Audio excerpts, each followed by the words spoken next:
Kajian Tahdzibul Akhlak, masih penyakit hati nomor 12 ya, al-ghurur. Yang secara bahasa al-ghurur itu maknanya terpedaya atau tertipu. Dengan definisi ya, al-ghurur itu dengan definisi sukunu nafsi ila ma yuwafiqul hawa,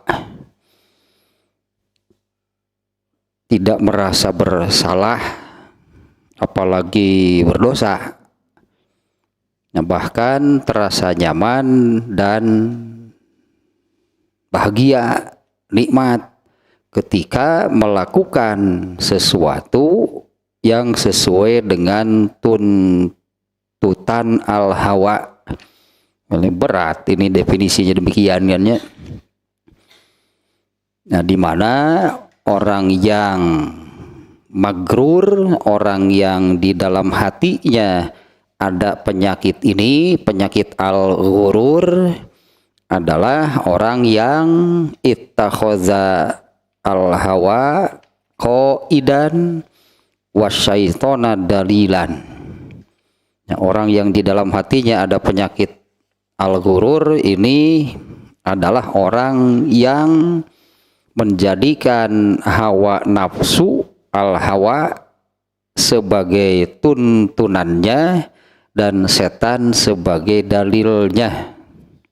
Parah berarti kan ya, orang yang ada al-ghurur di dalam hatinya. Nah, sekarang ini gururnya yang kemarin itu kan gururnya orang Islam. Yang ternyata gururnya itu ada dibagi beberapa ternyata ya. Ada yang gururnya itu karena angan-angan, nah, karena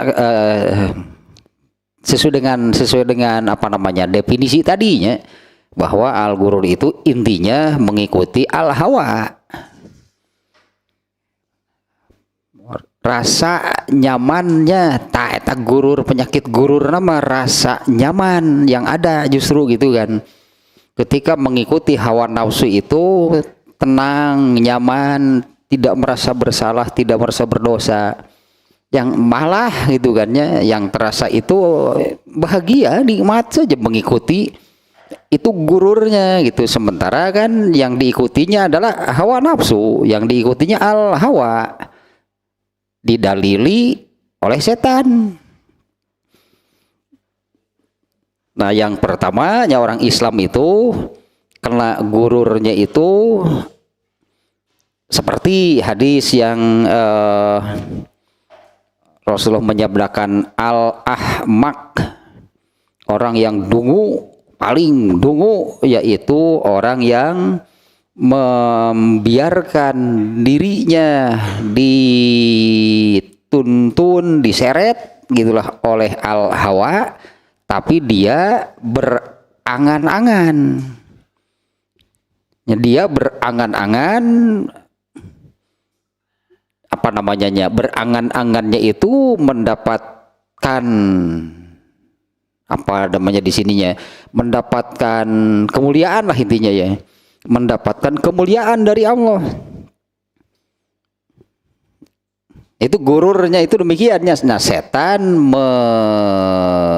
melintir, setan merekayasa, setan mengemas angan-angan itu seolah-olah itu harapan yang akan terjadi. Jadi dalam pikiran mereka itu ya seperti itulah si ahmak, si dungu, hidupnya mengikuti al-hawa, mengikuti hawa nafsu, tapi dia berangan-angan mendapatkan kemuliaan dari Allah.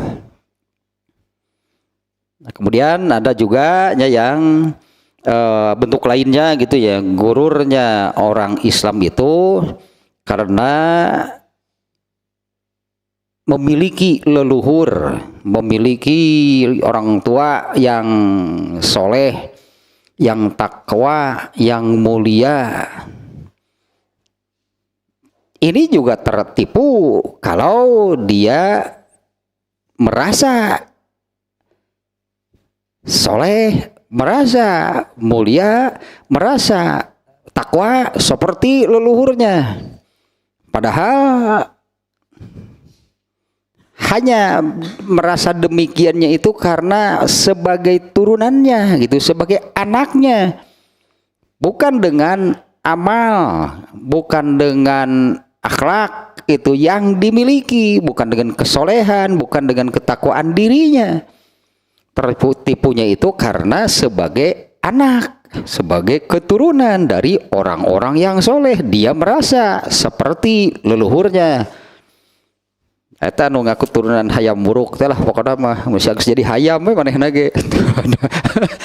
Lantaran leluhurnya hayam buruk, manehna ge geus ngerasa jadi hayam we. Nu yang merasa turunan Gajah Mada gitu, sarua ngerasa jadi gajah. Nah, sekarang nih yang berikutnya, yang terakhir yang barusannya, yang memiliki leluhur gitulah, orang yang soleh, orang yang bertakwa, orang yang mulia, dia merasa seperti leluhurnya. Ya, dia merasa seperti leluhurnya karena ini merasa seperti leluhurnya itu karena turunannya, bukan karena kesolehan dirinya, ketakwaannya, kemuliaannya, bukan karena nyata gitulah. Lantaran turunan hayam wuruk, mana lagi ngerasa jadi hayam. Gitu lah. Turunan Gajah Mada ngerasa jadi gajah. Nah, itu tertipu juga nya, gurur gitu nya, padahal kan leluhurnya benar gitu loh. Leluhurnya iya orang yang soleh, orang yang takwa, orang yang mulia karena ya amal gitu loh, karena ilmu, karena amal, karena akhlak mereka sehingga menjadi demikian. Nah, orang ini merasa seperti leluhurnya, alasannya apa? Nah, itu karena sebagai turunannya, sebagai anaknya. Nah, itu gurur ya. Apalagi kan sekarang banyak yang mengaku turunan Nabi. Emang kenapa kalau turunan Nabi? Apa mulia seperti Nabi? Di mana yang kemarin nih ya, kita sambil diulas lah sedikitnya. Ini yang kemarin yang gurur karena leluhur lah gitunya, gurur karena leluhur yang soleh, yang takwa, yang mulia. Ini di dalam pembahasannya di kitab ini dicantumkan bagaimana tarikh sejarah gitulahnya pernah terjadi Nabi Nuh yang seorang nabi, anak kandungnya bukan keturunan yang keberapanya, bukan nih, anak kandungnya. Ini bukan keturunan yang ke apa namanya, ke-5, ke-10, ke-15 ya, ini saya turunan Nabi Nuh. Anak kandungnya celaka karena tidak taat, karena tidak taat. Istrinya juga celaka nih, istrinya Nabi Nuhnya.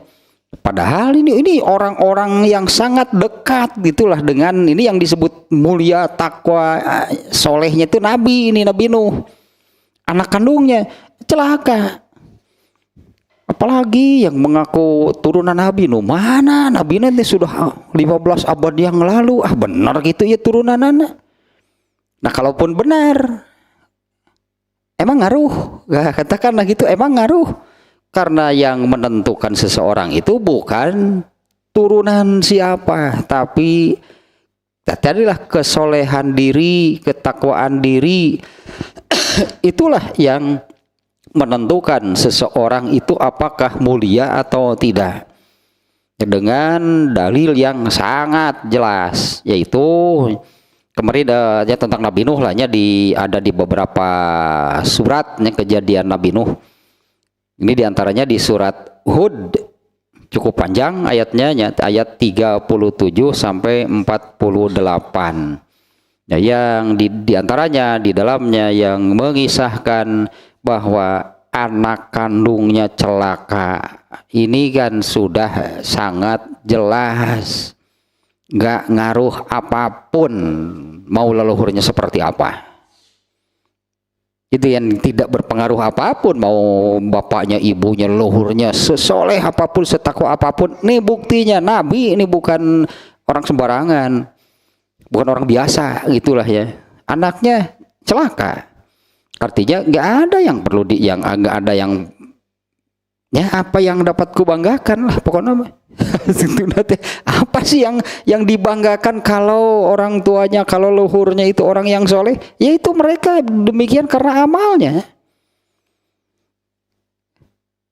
Artinya jangannya sampai tertipu, nah jangan sampai kena oleh gurur karena leluhur. Nah gitu yang kemarinnya, gurur karena leluhur. Tentukanlah nasib diri itu oleh ketakwaan, kesolehan dan amal sendiri. Lepaskan gitulah, lepaskanlah leluhurnya mau siapapun, karena seorang nabi pun tidak bisa menyelamatkan anaknya sendiri. Ya tentukanlah, berartinya tentukanlah nasib diri itu oleh kesolehan, ketakwaan, amal, akhlak diri sendiri. Tidak bisa mengandalkan, tidak bisa mengaitkan dari orang tuanya, leluhurnya, sesoleh apapun mereka, setakwa apapun, semulia apapun mereka, kita nggak akan kebagian. Itu udah saja, itu ya itulah apa namanya, mereka demikian itu juga kan karena amal mereka kan, karena ketakwaan mereka. Berurang yang ke bawah gitu, yang jadi hayam, ya, itu nggak jelas hayam muruk gitu. Ada mana lain, ada hayam kampung kemarin. Nggak ngerasa jadi hayam, aduh ampun ya. Nah sekarang yang baru nih, yang berikutnya nih, ghururu ahlil ilmi. Bener-benernya dari ini kan setan loh kan. Setan itu kan ini definisinya kan ini apa namanya, di definisinya gitu ya. Di situ jelas itu ada setan terlibat nih di dalam penyakit al-ghurur ini, meskipun di semua penyakit hati juga setan terlibat sih. Ya kalau di definisinya kan yang tadinya merasa tidak bersalah, apalagi merasa berdosa, bahkan merasa nyaman, bahagia, nikmat saja ketika mengikuti al-hawa. Nah orang yang demikian itu kan artinya orang yang menjadikan al-hawa, hawa nafsu, kahayang jeung garasa sebagai tuntunan hidupnya, dan setan sebagai dalilnya. Nah di mana setan itu pakarnya dia gitu, pakarnya paling jago setan itu untuk memberikan alasan. Asal ikut lah, katakanlahnya asal mengikuti, nanti setan yang akan memberi alasan, sehingga ya orangnya yang karena ada alasan, ada dalil gitu kan, didalili oleh setan, sehingga orangnya merasa tidak bersalah, merasa tidak berdosa karena merasa punya dalil. Padahal itu dalilnya dari syaiton ar-rajim, itu dari syaiton ar-rajim, bukan dalilnya. Nah sekarang yang baru nih urusan ilmu, artinya ahli ilmu, orang yang nantilah kitanya. Jadi maksudnya ahli ilmu di sini bukan hanya yang memang bergelut, berkecimpung dalam ilmu, terutama lah saya katakannya ustadzah, sebutannya kiai, ajengan, apalagi sebutannya habib, alah. Bukan hanya, artinya bukan hanya yang demikian. Kalau ini pasti dia akan kena nih. Kalau ya seorang apa namanya, ustadz, ajengan, kiai, habib, syekh gitulah, mamah, aa, bunda, atau ayah nama, kok jadi banyak sih sebutannya ayah nama, jadi ayah bunda segala nu kararieu teh. Ayah bunda segala nu kieu teh. Pokoknya malah nyen konten lah geus soalnya geus terkenal bunda kagok atuh da. Nyen konten ban otak. Buat konten lah di pantai itu cek atuh cek lah. Guru ahlil ilmi, nih ya, nih gururnya ahli ilmu. Ya meskipun bukan hanya kepada mereka. Nah gururnya ahli ilmu ini ada 3. Ada bisa jadi semacam apa namanya? Bukan tahapan juga sih, ada 3 kelompok lah gitunya, ada 3 macam. Nih gururnya ahli ilmu itu ada 3 kelompok, ada 3 golongan. Yang pertama,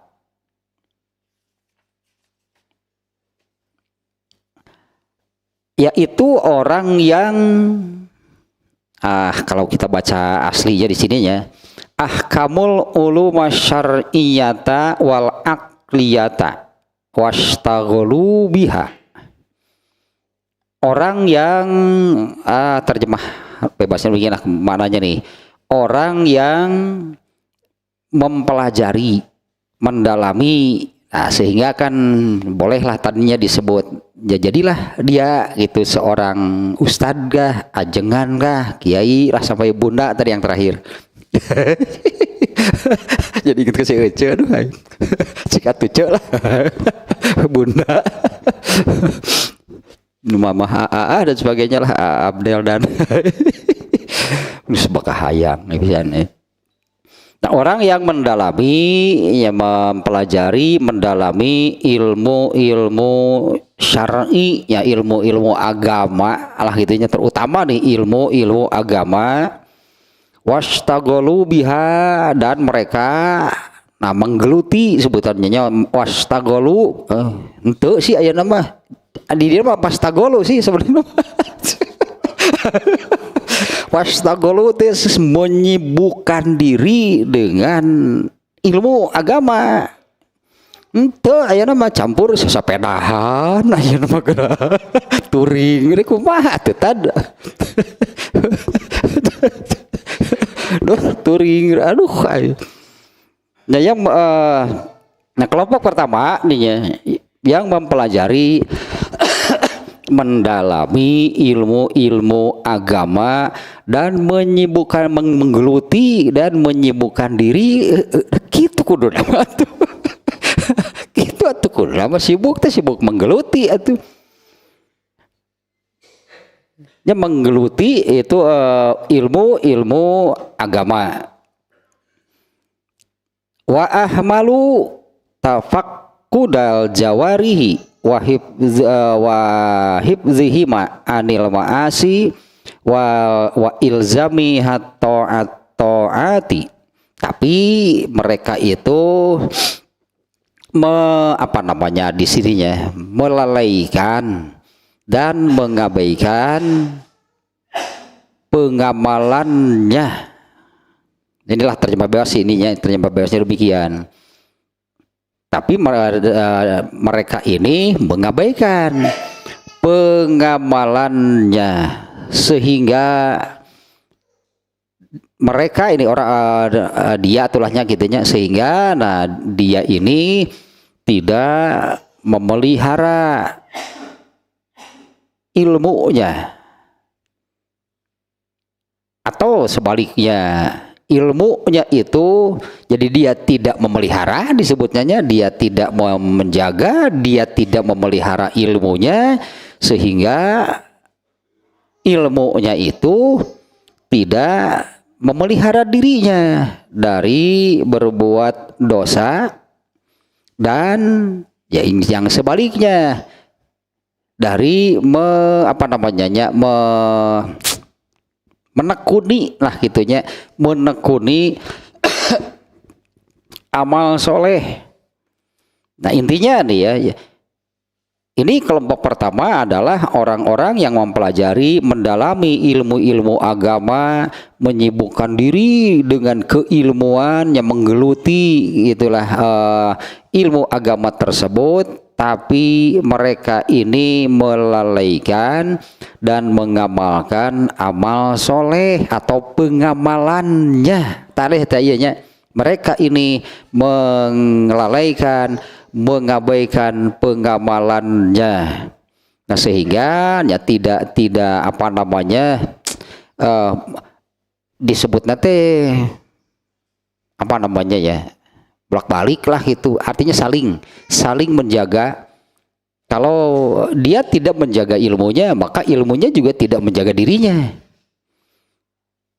Dia tidak menjaga ilmunya dalam arti, nah kita munculkan nih berarti nih sekarang nih kata ini, dia tidak menjaga ilmunya, sehingga ilmu agama itu hanya sebatas menjadi pengetahuan yang memperkaya, itulahnya, yang memperkaya memori otaknya, banyak di kepalanya, itunya pengetahuan tentang agamanya banyak, karena memang dia mempelajari, mendalami, menggeluti bidang agama. Tapi dia ini melalaikan, mengabaikan pengamalannya gitu dari ilmu agama yang sudah diketahuinya. Jadi mana apa namanya tadi hanya pengetahuan gitu ya, pengetahuan tentang agama ini banyak di memori lah gitunya, di memori otaknya, di kepalanya. Pengetahuannya luas, pengetahuannya banyak tentang agama, tapi ini nih yang tidak ada, melalaikan, mengabaikan pengamalannya itu dari ilmu agama yang jadi pengetahuan di kepalanya itu, dia melalaikan dan mengabaikan pengamalannya. Nah, sehingga pengetahuan yang ada di kepalanya itu tidak menjaga, tidak memelihara dirinya dari berbuat dosa, dan kalau sebaliknya yaitu ya, dan menekuni ketaatan. Jadi apa namanya ya, maksudnya tidak menjaga dirinya dari berbuat dosa, artinya malah berbuat dosa, sementara yang mestinya menurut ilmu, menurut pengetahuan gitu kan, kalau menurut ilmu, menurut pengetahuannya bahwa perbuatan dosa itu harus dijauhi, ketaatan itu harus dilakukan. Nah, ini yang mereka lalaikan, ini yang mereka abaikan, sehingga si apa namanya disebut tadinya, pengetahuan yang ada di kepalanya itu disebutnya tidak memelihara dirinya. Apa aman artinya? Apa orang seperti ini, itu gururnya nantinya, gururnya itu dia merasa aman karena banyak pengetahuan tentang agama di memori otaknya. Sementara amal ini kan gurur. Orang yang kena gurur itu landasan amalnya apa? Al-hawa kan, eta anu diamalkeun nama. Dan ketika mengamalkannya itu ini kan sesuai definisinya kan. Definisi gurur itu apa sih? Ini kan gurur juga kan. Gururnya ahli ilmu, itu gururnya. Sebutlah berarti jadi ini ahli ilmu itu adalah gururnya yang nomor satu nih ya, karena ada 3 kelompok. Nah, yang pertama gururnya itu dia sudah merasa aman karena memiliki banyak pengetahuan tentang agama di kepalanya. Sementara untuk urusan amal, yang namanya gurur itu adalah merasa nyaman ketika melakukan sesuatu sesuai dengan tuntunan al-hawa kan, bukan tuntunan ilmu kan. Tetap berarti soal dalam urusan beramal, dia ini, itulah kenapa dia disebut kena gurur, karena ketika beramal dia mengikuti al-hawa, bukan berlandaskan, berdasarkan ilmu agama yang ada di kepalanya. Jadi pengetahuan lah itunya, pengetahuan agama itu hanya sebatas perpustakaan, sebatas hasanah pengetahuan itu yang menghiasi memori otaknya. Sementara urusan beramal yang namanya gurur, mengikuti al-hawa, ketika beramalnya itu mengikuti al-hawa, dalilnya syaitan. Karena gitu al-hawa mau definisinya, dalilnya dari setan. Merasa bersalah? Enggak. Nah, kita lanjutkan nih dari sini nih. Demikian ya, hanya yang ini kelompok pertama adalah orang yang mempelajari, mendalami ilmu agama tapi tanpa atau minim pengamalan. Ya, artinya pengetahuan ilmu agama itu hanya sebatas jadi kumpulan khazanah pengetahuan. Ya, yang menghiasi gitu loh, yang menghiasi, yang memenuhi memorinya, perpustakaan gitu, memori di kepalanya, di otaknya. Wagtaru bi ilmihim, nah mereka mereka kena gurur oleh pengetahuan. Jangan sebut ilmu lah, jadi sagele. Oleh mereka itu terkena gururnya itu oleh atau karena merasa gitu kan memiliki banyak pengetahuan. Nah, dia merasa aman itu karena itu gitunya, merasa aman, nyaman gitulah, merasa aman, nyaman, bahkan untuk sampai ke akhiratnya nanti ya. Dia merasa aman, dia merasa nyaman, dia akan masuk neraka, dia pasti masuk surga karena banyak pengetahuan. Karena tinggi disebutnya lah gitunya. Wow, tinggi ini ilmu agamanya, banyak pengetahuan. Nah, dengan mana demikian? Tinggi ilmu agamanya dalam arti banyak pengetahuan tentang agamanya.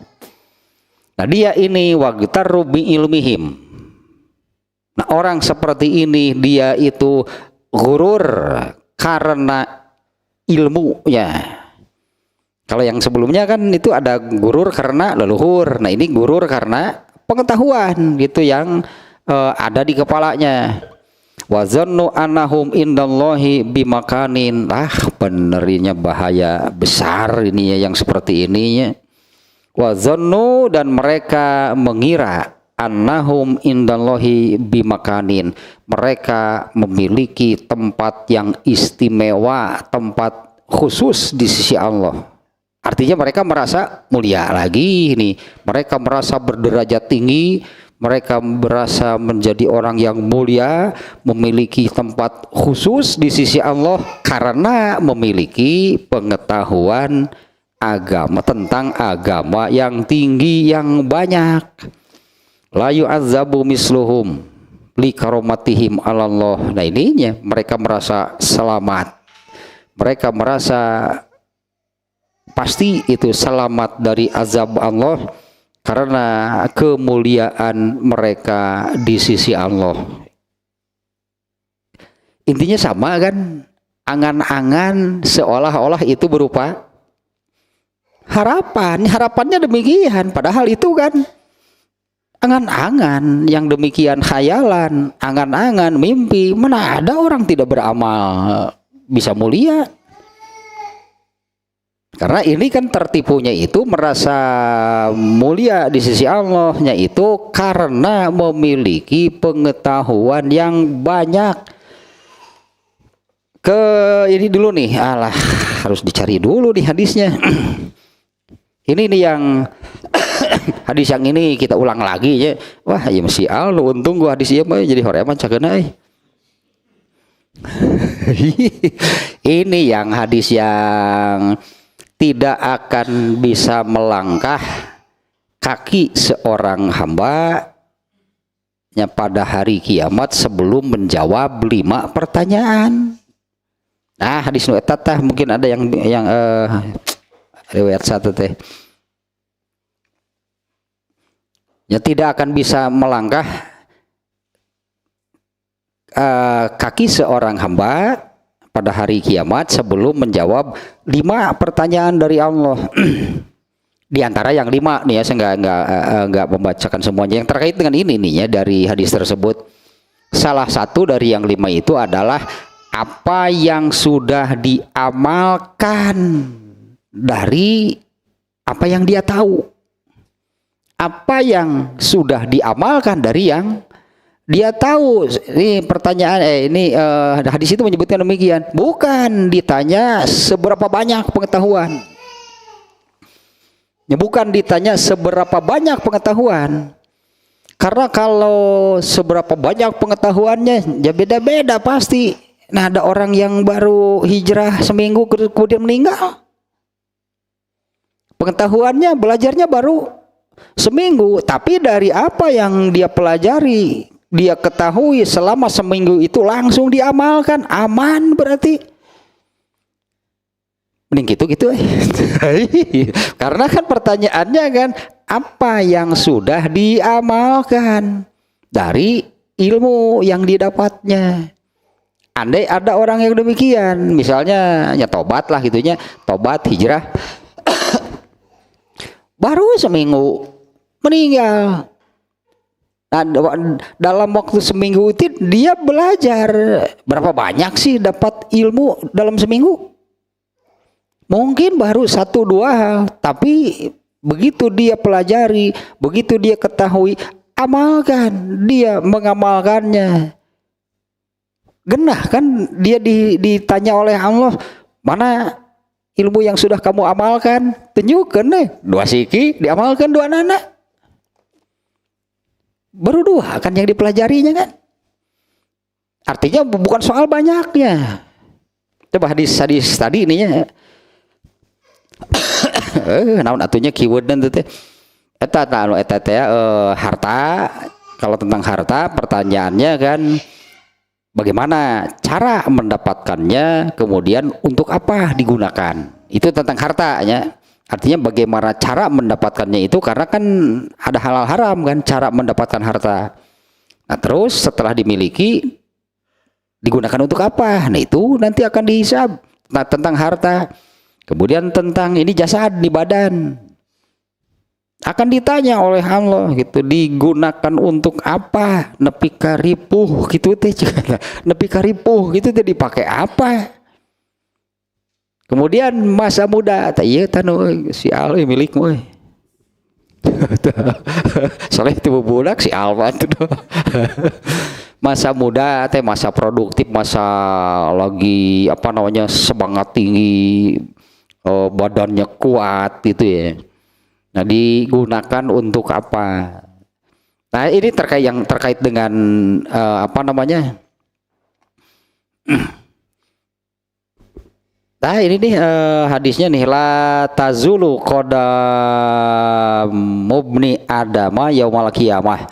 Tidak akan bisa apa namanya melenggang, bila katakannya tidak akan bisa melenggang seorang hamba pada hari kiamat dari min indi rabbihi, dari sisi Tuhannya, hatta yus'ala an khamsin, sehingga dia sebelum dia ditanya mengenai 5 perkara.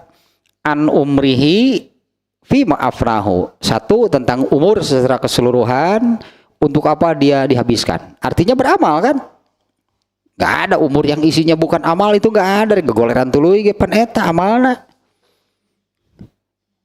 Nya gegoleran deket tenang kering nya eta amal gitu. Dia berarti gegoleran teh, nah gegoleran kah, nangkring kah, touring kah, alah fishing kah, pokoknya kayak eta meakeun umur, berarti pasti itu sedang menggunakan umurnya. Ya, 1 tentang umur itu kan dihabiskan untuk apa? Wa an syababihi fima ablahu, 2 tentang masa muda. Jadi habiskan untuk apa? Wa malihi kemudian tentang harta, min ainak tasabahu, ya bagaimana cara mendapatkannya, wa fima anfaqahu, dan dalam hal apa atau untuk apa digunakan. Kayak ya wa maza amila fima alima, bahasanya unik nih. Wa maza amila fima alima, apa yang sudah diamalkan dari ilmu atau pengetahuan yang dimilikinya, bukan soal banyaknya ilmu. Nah, ini kembali ke sini nih. Ini hadis riwayat At-Tirmizi yang barusannya. Nah, ini kan magrur nih, magrur karena ilmu, ya tertipu itu karena ilmu. Ada 3 kelompok. Ini kelompok yang pertama, macam pertama gitulahnya, atau bukan kelompok nih. Macam pertama tertipunya itu yaitu orang-orang yang mempelajari, mendalami, bahkan disebutnya sebagai pemangku agama, ustadzah tadinya sebutannya sampai bunda lah. Bun, pokoknya nanya dong bun, si Ucu jadi gitu sih deh. Nah, saat menjadi pemangku agama, tapi mereka ini tidak atau minim pengamalan dengan hadis tadi pun kan sebetulnya kan celaka, karena yang ditanya oleh Allah itu adalah apa yang sudah diamalkan, bukan ditanya seberapa banyak pengetahuan di memori kepalanya, di memori otaknya, di kepalanya.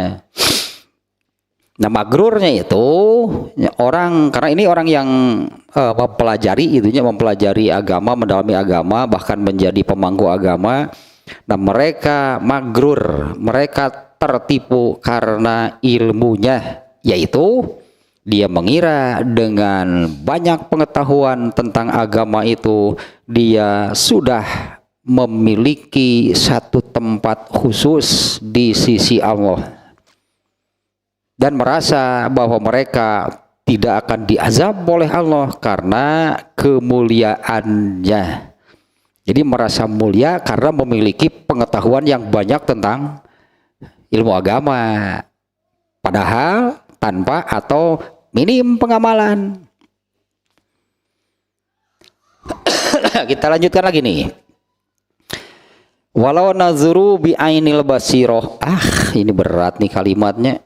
Andai mereka melihat hal tersebut dengan mata batin, mungkin kita menyebutnya ainul basiroh, makanya dengan hati nurani, dengan mata batin, dengan akal sehat, dengan pikiran yang jernih. La alimu anal ilma. Nah, mereka pasti tahu bahwa ilmu agama, pengetahuan, innama yuradu lima rifatil halali wal harami wa ma'rifati akhlaqin nafsil mazmumati wal mahmudah.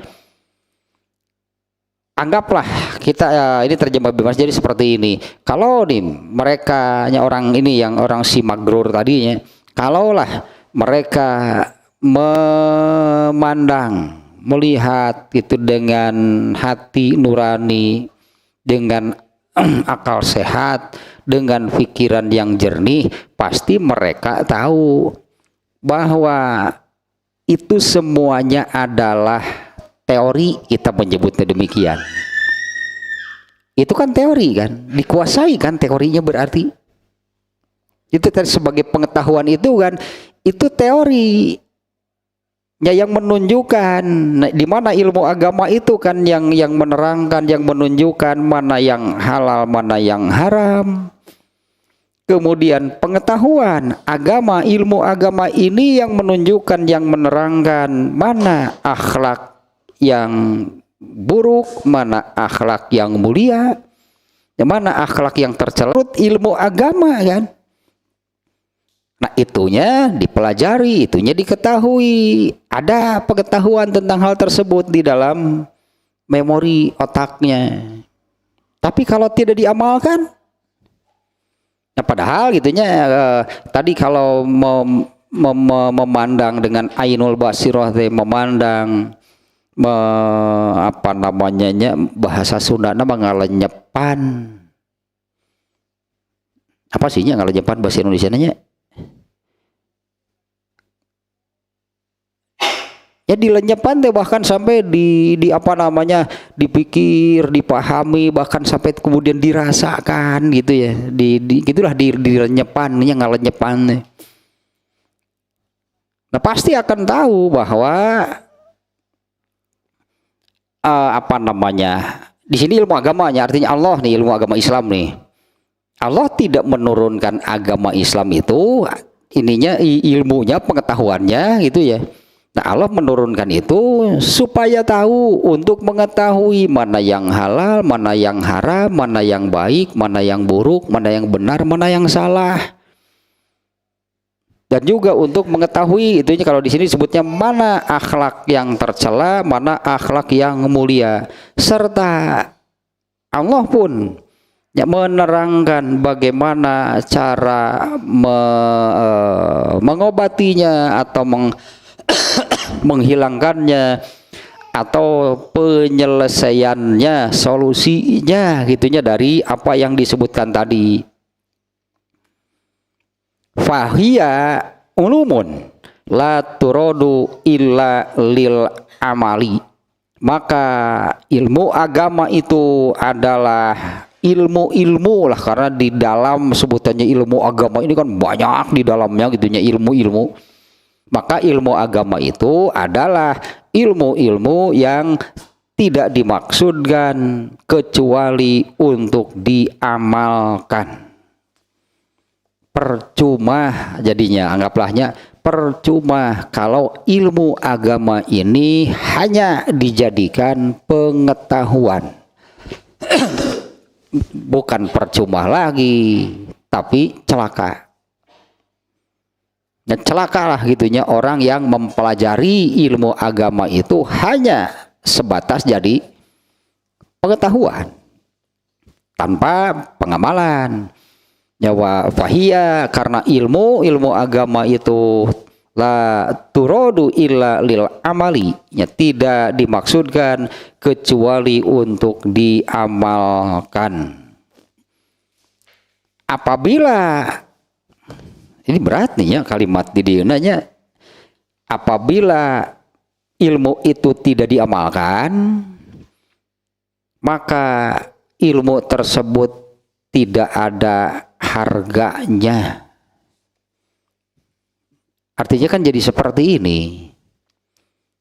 Apabila ya, ini kalau kembali ke awal kan ini orang yang mengkhususkan dirinya mempelajari, mendalami, menggeluti ilmu agama gitulah, sampai menjadi sebutannya kan seorang kiai, ajengan, ustadz dan sebagainya. Tapi seperti ini, dimana ilmunya itu hanya sebatas jadi ilmu agamanya itu hanya sebatas jadi pengetahuan di kepala mereka. Nah, ini kalimat yang ini, ilmu ini tidak dimaksudkan, karena Allah kan yang menurunkan agama ini adalah Allah. Allah nih yang menurunkan, yang memberikan ilmu nih, ilmu agama ini. Apa maksud Allah itu kan menurunkan, memberikan ilmu agama untuk yang tadi kan, supaya tahu manusia itu mana yang halal, yang haram, yang baik, yang buruk, yang benar dan salah. Nah, artinya ilmu yang Allah turunkan ini ya tidak Allah maksudkan kecuali untuk diamalkan. Nah, apabila ilmu Allah ini, ilmu agama ini hanya dijadikan sebatas pengetahuan, nggak ada harganya ilmu sebanyak apapun di kepala orang itu.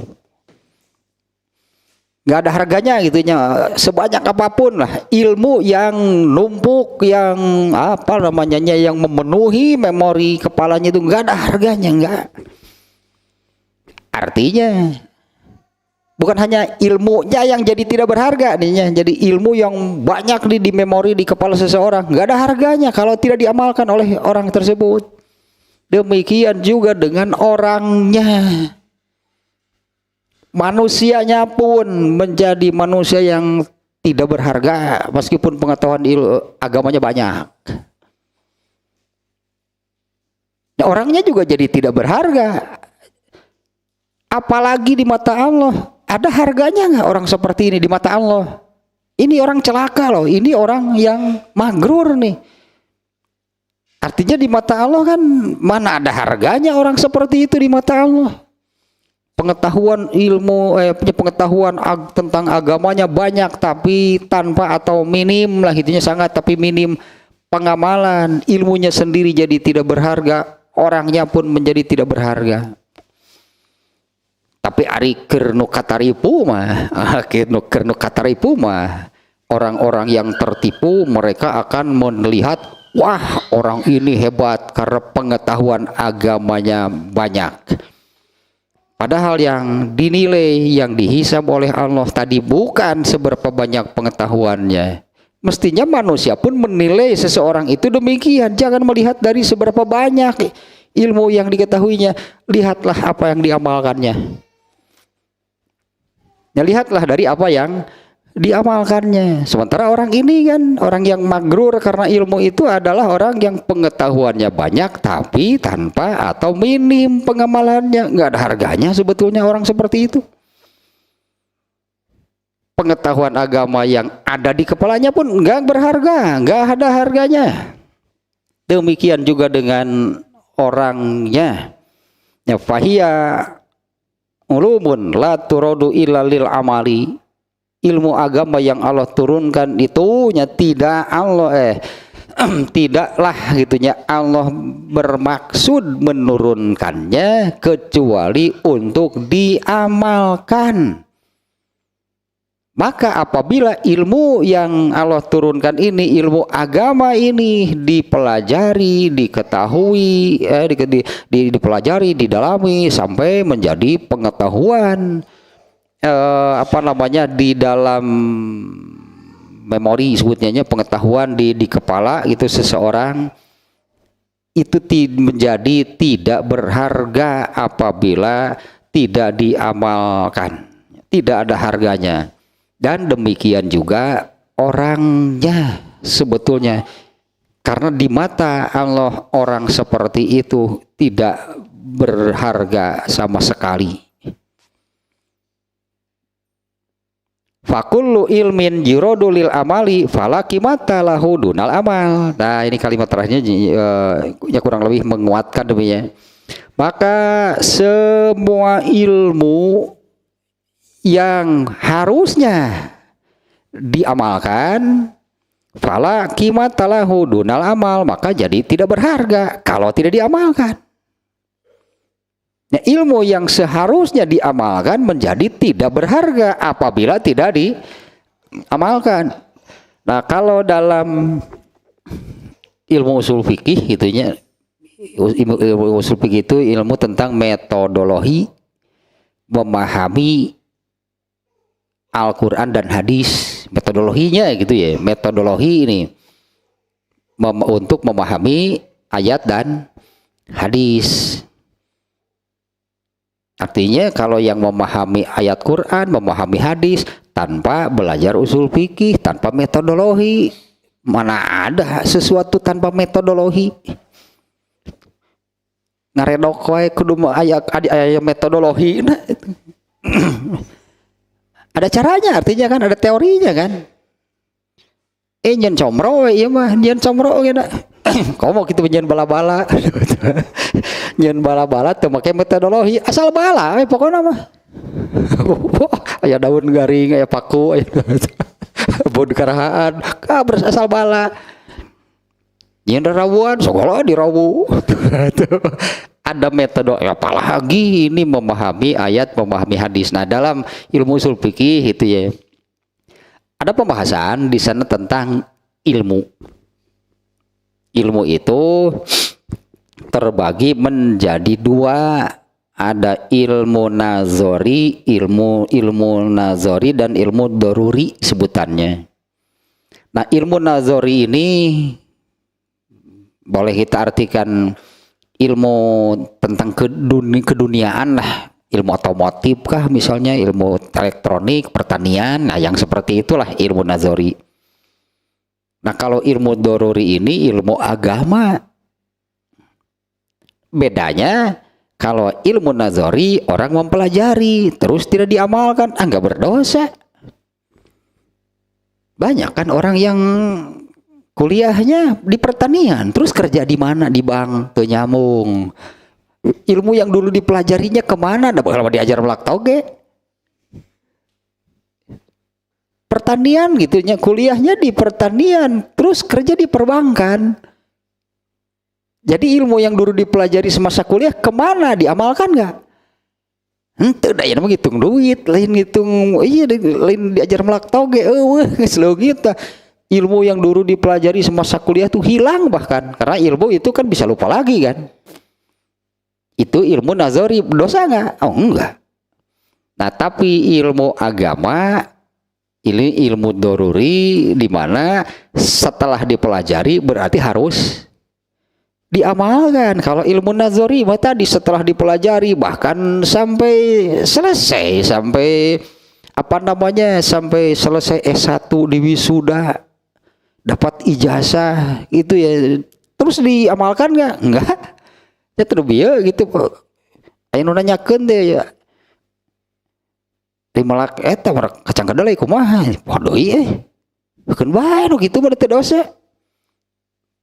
Kalau ilmu doruri, nah ini ilmu yang bukan hanya untuk diketahui, bukan hanya sebatas jadi pengetahuan, berarti kan bukan hanya untuk diketahui, tapi yang sudah diketahui harus diamalkan semampunya, artinya ya harus diamalkan. Apa dasarnya demikian istilahnya, dasarnya demikian, yang sudah dipelajari diketahui itu berarti harus diamalkan, itulah ilmu agama. Jadi itu hari diajar ilmu agama gitu, tapi disarwakeun jeung diajar melak toge nu beda atuh melak toge jeung jeung apa namanya dengan ilmu agama.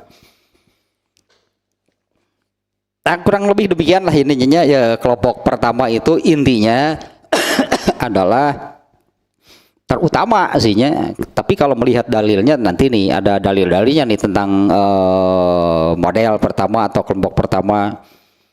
Tapi ini bukan hanya kena, artinya bukan hanya kena kepada yang sebagai tadilah sebutannya pemangku agama, mungkinnya sebutannya banyak sih sebutannya, mau ustadz dan sebagainya lah yang tadi. Ini kita baca dulu dalilnya nih. Yang pertama surat Al-Jumu'ah ayat 5. Masalul ladzina hummilut taurata summa lam yahmiluha kamasalil himari yahmilu asfaro. Ini Allah membuat perumpamaan. Masalul ladzina hummilut taurata, perbandingan nih, perumpamaan orang yang diberilah, dibebangni sini-sininya diberi kitab Taurat, summa lam yahmiluha, tapi mereka tidak memikulnya nih. Demikian ini terjemahnya nih ya.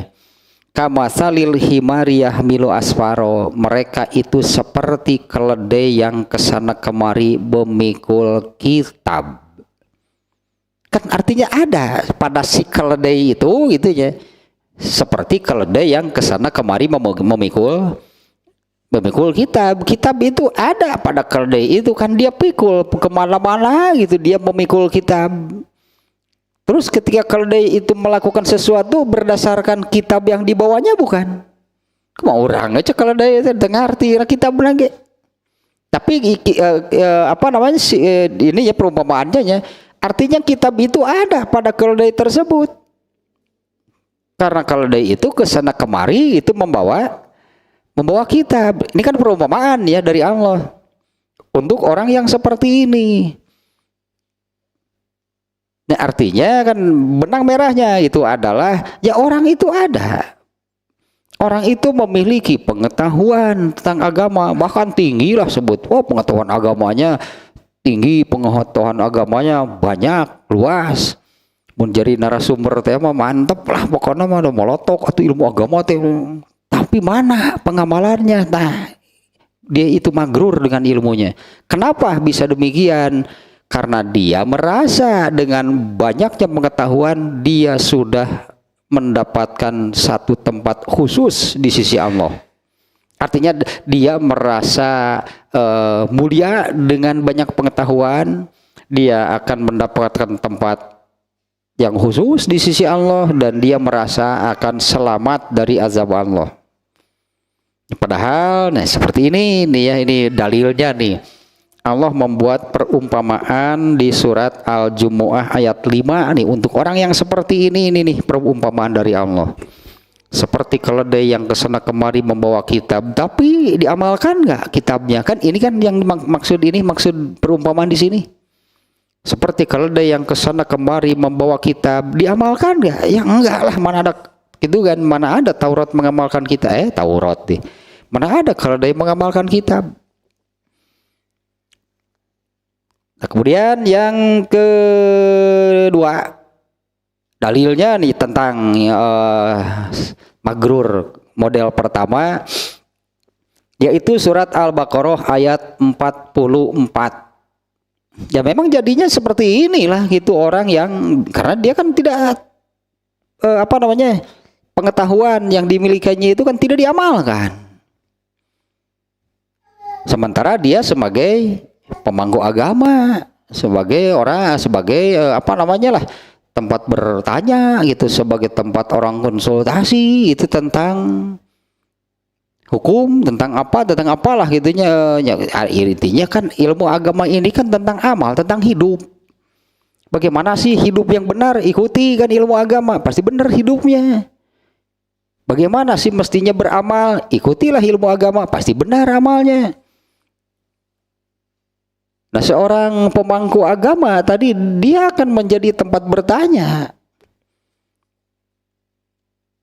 Dia bisa menjawab, dia bisa menerangkan, dia bisa memberi solusi lah gitunya. Tapi kan dia sendiri seperti keledai yang kesana kemari membawa kitab. Dia seorang yang kesana kemari membawa pengetahuan yang ada di kepalanya, tapi soal amal mana ada kalau ada yang mengamalkan kitab. Artinya ketika beramal bukan berdasarkan pengetahuan agama yang ada di kepalanya. Kalau bukan mengikuti pengetahuan agama, pasti mengikuti al-hawa. Ya itulah gurur kan. Gurur itu demikian. Nah, satu lagi dalilnya ya tentang hal seperti ini adalah surat Al-Baqarah ayat 44. Atamurun nasa bil birri wa tansawna anfusakum wa antum tatlunal kitab afala ta'qilun. Wah, ini ayatnya nih pas juga nih dengan dalil ayat ini nih. Atamurun nasa bil birri, apakah kalian memerintahkan orang-orang, apakah kalian memerintahkan orang lain itulahnya melakukan kebaikan. Atamurun nasa bil birri, apakah kalian memerintahkan orang lain untuk melakukan kebaikan. Wa tansawna anfusakum, tapi kalian melupakan diri kalian sendiri. Ya, artinya memerintahkan kebaikan dan sebaliknya lah gitunya, mencegah, melarang kemungkaran itu hanya kepada orang, tapi dia sendiri di sini Allah menyebutnya wa tansawna anfusakum, tapi kalian melupakan diri kalian sendiri. Artinya kalian tidak memerintahkan kebaikan kepada diri sendiri dan tidak melakukan. Kalian tidak mencegah diri kalian sendiri dari kemungkaran dan malah melakukan. Ya, apa ini ayatnya 4 yang ke-4 demikian ya. Atamuruna nasa bil birri wa tansawna anfusakum. Apakah kalian memerintahkan orang-orang lain untuk berbuat kebaikan? Kalau ditambah kebalikannya kan mencegah orang lain berbuat kemungkaran, sementara kalian yang melupakan diri kalian sendiri. Artinya kalian lupa, anggaplah lupanya, kalian lupa memerintahkan hal itu kepada diri kamu sendiri dan dilakukan. Kalian lupa mencegah diri kalian sendiri dari kemungkaran, nah malah melakukan kemungkaran. Wa antum tatlunal kitab, padahal kalian membaca. Wa antum tatlunal kitab, nah ini menunjukkan bahwa kalian banyak kan pengetahuannya. Wa antum tatlunal kitab, sementara kalian kan membaca kitab. Jadi kalian tahu Kalian kan itulah kalian tahu, kalian itu tadi istilahnya sudah punya gitu pengetahuannya. Apalah ta'qilun. Aduh, ini Allah berfirman demikian, mikir deh. Tungtungna. Apalah ta'qilun, mikir deh. Ya tidakkah kalian berakal? Tidakkah kalian berpikir? Dua katanya dalilnya nih ayat Quran yang kedua-duanya menunjukkan, yang pertama seperti keledai membawa kitab, artinya kesana kemari membawa kitab. Kalau yang di sini wa antum tatlunal kitab, ini dua-duanya menggambarkan orang yang punya pengetahuan ilmu agama tapi tidak diamalkan. Nah, kalau menurut ayat Al-Baqarah tadi, dia ilmu agamanya itu hanya untuk orang lain. Ilmu agamanya itu hanya bagi orang lain. Dia perintahkan kepada orang lain. Dia cegah, dia melarang, menghalangi orang lain dari kemungkaran. Sementara diri sendiri tidak berdasarkan ilmu yang ada, pengetahuan yang ada yang di kepalanya. Satu lagi nih dalilnya nih, jam tesok rusuhan, wae. Satu lagi, hadis, nu ieu teh ya ini very dangerous ini. Don't try this at home lah pokoknya mah mah. Don't try this at home with it's very dangerous nu ieu mah. Ini hadis yang kita baca nih ya. Ini hadisnya riwayat Bukhari dan Muslim, di muttafaq alaih nih ya. Kalau di aplikasi di Bukharinya itu riwayat Bukhari dengan hadis nomor 3027, di aplikasi isinya bukan di kitab. Di aplikasi itu riwayat Muslim hadisnya nomor 5305. Nah, ini hadis populer juga sebetulnya nih. Rasulullah SAW bersabda, yu'ta birrajuli yaumal qiyamati fayulqa finnar. Ya, kita sambil ini langsung terjemah saja nih ya. Nanti pada hari kiamat akan seperti dibawalah seseorang ya, pada hari kiamat dibawalah seseorang fayulqa finnar, kemudian dilemparkan ke dalam neraka. Nah, gitunya dibawalah seseorang nih kemudian dilemparkan ke dalam neraka. Fatan daliku aktabahu, sampai isi perutnya itu terburai. Isi perutnya gitunya ususnya gitulahnya, ini isi perutnya sampai keluar gitu, terburai nih. Fayaduru biha kama yadurul himaru birruha. Kemudian orang itu berjalan berputar gitu, berjalannya itu berputar. Di sini digambarkannya seperti keledai yang sedang seperti keledai yang sedang menggiling. Itu kan dulu di zaman dulu lah. Ketika menggiling atau menghaluskan sesuatu itu menggunakan keledai ya berjalan saja berputar gitu, memutarkan gilingan sih maksudnya.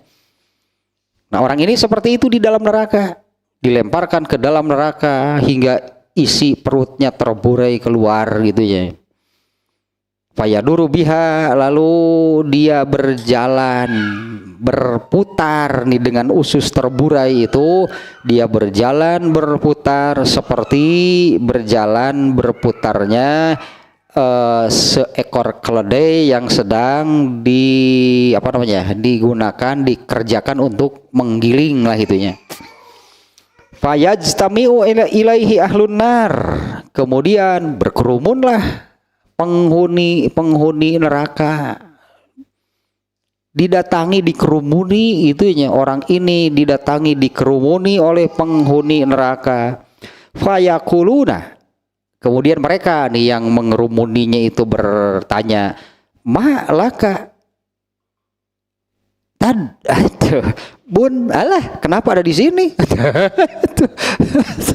Tadi kiai gini, pernah dia Malaka, kenapa kamu di sini? Ini ustadz loh, pemangku agama. Ya karena yang tadi tanya, nah dikerumuninya fayajtami'u ilaihi ahlunar, kemudian penghuni neraka mengerumuninya. Lalu mereka bertanya, malaka, kenapa kamu di sini? Ada apa dengan kamu? Kenapa seperti ini? Itulah kurang lebihnya mereka menanyakan demikian. Fayaqulu, orang itu menjawab, kuntu amuru bil khairi wala atihi. Dulu aku memerintahkan orang lain melakukan kebaikan, tapi aku sendiri tidak melakukannya. Wa anha anisyarri wa atihi, dan aku melarang, aku mencegah orang lain untuk melakukan keburukan, tapi aku sendiri melakukannya. Nah inilah bahaya, bahaya kan pastinya. Inilah bahayanya jadi ustadz. Ente ketang. Inilah bahayanya jadi bunda. Inilah bahayanya kalau ilmu agama hanya dijadikan kumpulan atau khazanah pengetahuan.